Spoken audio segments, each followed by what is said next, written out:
ఎలాగ అవ్వదు కదా, అలాంటివి అడుగుతున్నారు. Right sir. ఇప్పుడు మనం నంబాల కేశవరావు గారి తమ్ముడైనటువంటి వారికి సంబంధించిన అదే రోజు అక్కడికి హైకోర్టు ఎప్పుడైతే ఆదేశాలు ఇచ్చిందో, ఏపీ హైకోర్టు ఆదేశాలు ఇచ్చిన తర్వాత వారు అక్కడ వెళ్ళడం జరిగింది, వారితో మాట్లాడడం జరిగింది. పోలీసు వాళ్ళు వారికి సంబంధించిన పూర్తి వివరాలు ఇవ్వమని చెప్తే ఆ పూర్తి వివరాలు కూడా పోలీసు వారికి ఇవ్వడం కూడా జరిగింది.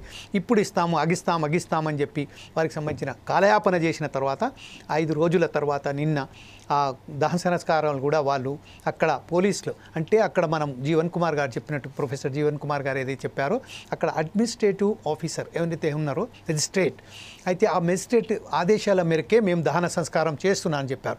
ఈ విషయంపై డాక్టర్ అభినవ్ గారు మీరేమంటారంటే, అంటే గత కొన్ని రోజులుగా మీ ప్రజా సంఘాలకు సంబంధించిన ప్రతి వారు దీని మీద చర్చ జరుగుతున్నదే, ప్రతి విషయంలో అడుగడుగున మీరు అక్కడ ఏదైతే ఎదుర్కొంటున్నారో ఆ సమస్యల పట్ల పూర్తి అవగాహన మీకు ఉన్నది కాబట్టి ఈ విషయంపై మీరేమంటారండి?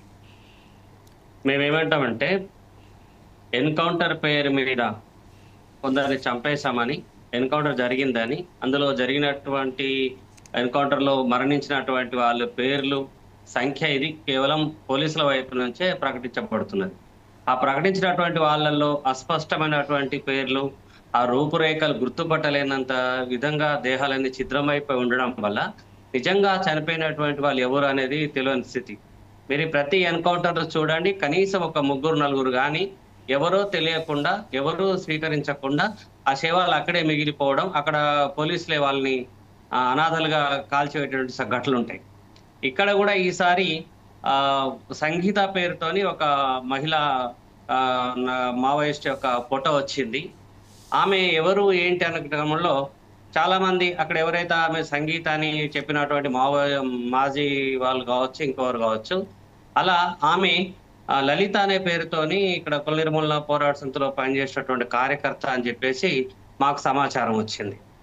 ఆ సమాచారాన్ని కుటుంబ సభ్యులకు ఇస్తే అసలు ఆమె లలిత అవునో కాదో, ఎందుకంటే 20 సంవత్సరాల క్రితం ఆమె ఇంట్లోంచి వెళ్ళిపోయింది, ఎక్కడికి వెళ్ళిపోయిందో తెలియదు. ఈరోజు సడన్ గా ఆమె మావోయిస్ట్ అంటున్నారు. సో మాకు అనుమానంగా ఉంది, ఆమెను మేము అవునో కాదో నిర్ధారించుకుంటామా అని చెప్పేసి అక్కడికి వెళ్ళారు.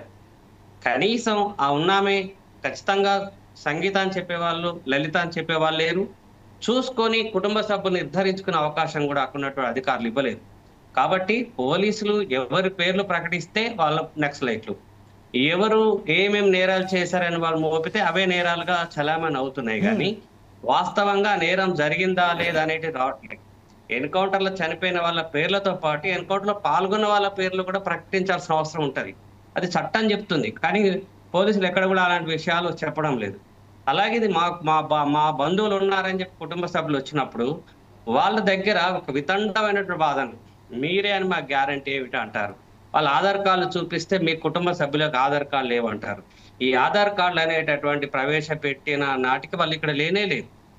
సో ఇలాంటివి అన్ని కేవలం ఒక టెక్నికల్ కారణాలు చూపించి కుటుంబ సభ్యుల్ని ఇబ్బంది పెట్టేటటువంటి విధానమే జరుగుతున్నది. నేనేమంటున్నా అంటే, అక్కడ వాళ్ళు చేసినటువంటి నేరాలు విచారించబడ్డాయా, వాటికి కోర్టులో శిక్షలు పడ్డాయనే కాకుండా ఎన్కౌంటర్లో చనిపోయినారు. మా బిడ్డలు ఆ నేరం చేసినట్టే మాకు తెలియదు, అసలు వాళ్ళు మావోయిస్టులుగా మారినట్టే మాకు తెలియదు, వాళ్ళు మాయమైపోయినారు, ఎటుపోయినారు ఏందో తెలియదు. ఈరోజు మా బిడ్డలని మీరు చెప్తున్నారు, వేరే వాళ్ళు కూడా చెప్తున్నారు. కాబట్టి వాళ్ళని తీసుకెళ్లే అధికారం మాకు ఉంది, హక్కు ఉందని చెప్తే ఆ హక్కును పూర్తిగా కాల రాస్తున్నటువంటి అక్కడ జిల్లా యంత్రాంగం కానీ, పోలీస్ యంత్రాంగం కానీ రాజ్యాంగానికి వ్యతిరేకంగా ప్రవర్తించినట్టుగా ఉన్నది. కనుక ఒక శవానికి కూడా హక్కులు ఉంటాయి. వాళ్ళు రాజ్యాంగాన్ని వ్యతిరేకించి ఉండొచ్చు, రాజ్యాంగం పట్ల నమ్మకం లేకపోయి ఉండొచ్చు. అలా నమ్మకం లేని వాళ్ళు ఉల్లంఘించినటువంటి వాళ్ళకు రద్దు చేస్తామని ప్రకటించినటువంటి వాళ్ళు పట్టుకుంటే వాళ్ళు రాజ్యాంగం ప్రకారం శిక్షలు ఉండొచ్చు, ఆ శిక్షలు వేయొచ్చు. కానీ కేవలం వాళ్ళు రాజ్యాంగాన్ని ఉల్లంఘించారనే కారణం చేత వాళ్ళకు ఉన్నటువంటి హక్కుల్ని, వాళ్ళ కుటుంబ సభ్యులుగా ఉన్నటువంటి వాళ్ళకున్న హక్కుల్ని కూడా ఉల్లంఘించడం అనేటటువంటిది రాజ్యాంగ వ్యతిరేకం అవుతుంది. ఇది ఏ ప్రభుత్వ అధికారి కానీ ప్రభుత్వం కానీ చేయరన్నటువంటిది. రైట్. ఓకే, ఇదే విషయంపై మనం ఒకసారి సుధాకర్ శర్మ గారు, మా చీఫ్